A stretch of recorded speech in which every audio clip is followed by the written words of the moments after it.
नमस्कार, जय राम जी की दोस्तों। कैसे हैं आप? उम्मीद है सब अच्छे ही होंगे। आप सब कुशल मंगल हो, सुख शांति से रहे, यही हमारी ईश्वर से कामना है। आज मैं आप सभी को जीवित पुत्रिका व्रत की संपूर्ण जानकारी दूंगी।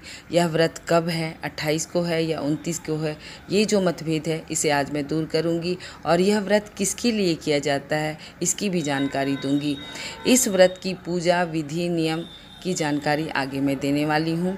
तो आपकी जानकारी के लिए बता दूं कि 2021 में यह व्रत 29 सितंबर को मनाया जाएगा। यह व्रत पुत्र की लंबी आयु की कामना के लिए की जाती है और यह व्रत माताएं अपने बच्चों की सफल जिंदगी और उनकी रक्षा के लिए की जाती है। कुछ माताएं निसंतान होती हैं तो वो अपनी संतान की प्राप्ति के लिए भी यह व्रत रखती हैं। इस व्रत के आशीर्वाद से उन्हें संतान की भी प्राप्ति होती है। तो आपकी जानकारी के लिए मैं बता दूं कि हिंदू धर्म में जीवित पुत्रिका व्रत का विशेष फल प्राप्त होता है। यह व्रत बहुत ही कठिन होता है। हिंदू पंचांग के अनुसार यह प्रतिवर्ष अश्विन मास के कृष्ण पक्ष की अष्टमी तिथि को मनाई जाती है। यह 3 दिवसीय चलने वाली व्रत होती है। यह निर्जला निराहार व्रत मनाया जाता है। संतान की लंबी आयु और उसकी सुख समृद्धि के लिए यह व्रत की जाती है। इस व्रत में अन्न और जल का त्याग किया जाता है। इस दिन माताएं अपने बच्चों के लिए व्रत रखती है। 7वीं तिथि के नहाय खाए की जाती है। 8वीं तिथि को व्रत किया जाता है और 9वीं तिथि को इसका पारण किया जाता है। नहाय खाए में आप क्या करें? नहाय खाए में जो हमारी माताएं, हमारी बहनें प्रातः काल उठकर स्नान ध्यान करें और ध्यान रखें कि इस दिन ब्रश ना करें, आप दातुन का प्रयोग करें। इस दिन शुद्ध और सात्विक भोजन बनाया जाता है और ख़ासकर शुद्ध घी में इनकी सब्ज़ी तैयार की जाती है। आप इस दिन तुरई के पत्ते ज़रूर मंगा लें। तुरई की सब्जी बनाई जाती है। इस दिन 7 प्रकार के पकवान बनते हैं, 7 प्रकार की सब्जी बनती है। खासकर रागी, जिसे कुछ राज्यों में मड़वा कहा जाता है, तो रागी की रोटी, नोनी और पोई का साग, कंदा की सब्जी और तुरई की सब्जी ज़रूर बनाई जाती है।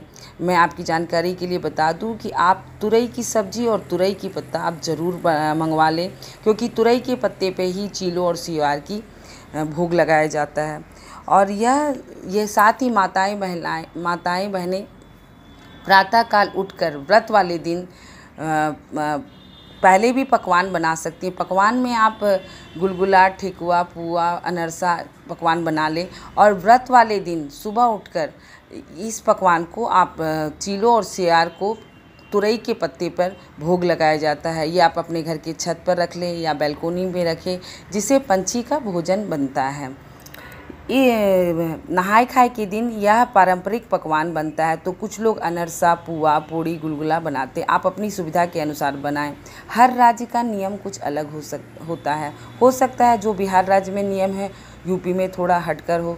तो इस हिसाब से आप अपने सास और अपने बड़े बुजुर्ग से आप राय लेके ही काम कर सकते हैं।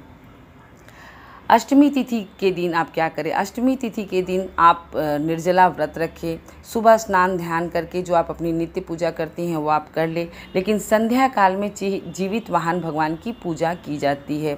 आगे मैं इसकी विवरण आगे भी दूंगी। दूसरे दिन 9वीं तिथि होती है, उस दिन आप पारण किया जाता है। पारण के दिन भी आप ब्राह्मण ब्राह्मणी को दान करके ही पारण करें। इस वर्ष 2021 को इसका मुहूर्त कब पड़ रहा है तो मैं आपको बता दूं कि 28 सितंबर से 30 सितंबर तक यह व्रत मनाया जाएगा। 28 सितंबर के दिन इसके मुहूर्त शाम की संध्या 6:16 से आरंभ होकर 29 सितंबर 8:29 तक रहेगा और यह बुधवार का दिन रहेगा। अर्थात यह 29 सितंबर को जीवित पुत्रिका व्रत को मनाया जाएगा। 30 सितंबर को उसका पारण किया जाएगा। कुछ माताएं बहनें कहती हैं कि हमारा घर छोटा है, हमारी बैल्कनी छोटी है, तो मैं कैसे पूजा करूं? ऐसे तो यह पूजा सारी महिलाएं इकट्ठे होकर एक जगह व्रत करती हैं, कथा करती हैं, उसके बाद वो अपने घर को लौटती हैं। पर जिनका घर छोटा है और वो बाहर नहीं निकल पाती, तो मैं इसका आसान उपाय बताती हूँ।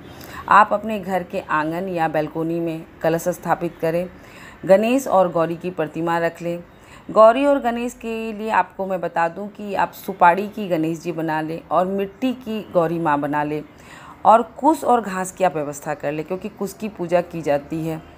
कुश और कुछ लोग अंकुरित मांस की भी पूजा करती है, तो आप अंकुरित मांस को मंगवाएं, उस पर गंगा जल चढ़ाएं, अक्षत, चंदन, फल फूल, सिंदूर, धूप दीप से पूजा करें। साथ ही जीवित वाहन भगवान को कलश पर स्थापित किया जाता है और साथ में एक धागा मिलता है जो बिहार में काफ़ी प्रचलित है। उस धागे को खीरे में लपेटकर उनकी पूजा की जाती है। धूप दीप निवेद्य चढ़ाया जाता है। अक्षत, चंदन, सिंदूर, रोड़ी, सुपारी, जनेऊ आदि चढ़ाया जाता है। साथ में श्रृंगार का सामान, वस्त्र, खिलौने भी चढ़ाए जाते हैं। कथा सुना जाता है, जिसमें चीलो सियार की भी कथा होती है। 3 या 4 कथा सुनाई जाती है।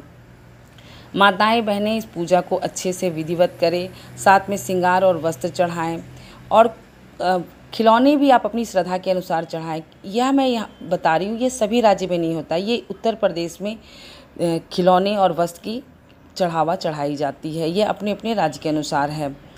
इसमें पूजा होने के उपरांत आप भगवान से प्रार्थना करें कि भगवान आप हमारे बच्चों की लंबी आयु प्रदान करें, सुख समृद्धि प्रदान करें, इस तरह सारे संसार के सभी बच्चों को सुख शांति प्रदान करें। पूजा समाप्त करने के बाद दूसरे दिन आप भगवान के चढ़ाए हुए वस्त्र ब्राह्मण ब्राह्मणी को दान करें। अन्न और वस्त्र ब्राह्मण ब्राह्मणी को दान करके ही आप पारण कर सकती हैं, लेकिन आपकी जानकारी के लिए मैं बता दूं कि 9वीं तिथि को ही आप पारण कर ले, 10वीं तिथि नहीं होनी चाहिए, तभी आपका व्रत पूरा माना जाएगा। और अपने ईश्वर से हमेशा यह प्रार्थना करें कि भगवान जीवित पुत्रिका हमारे बच्चे की लंबी आयु प्रदान करे, उसे सुख शांति दे।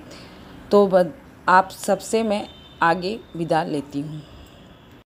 तो मिलते हैं नेक्स्ट वीडियो में कुछ नई जानकारी के साथ। नमस्कार दोस्तों, धन्यवाद दोस्तों।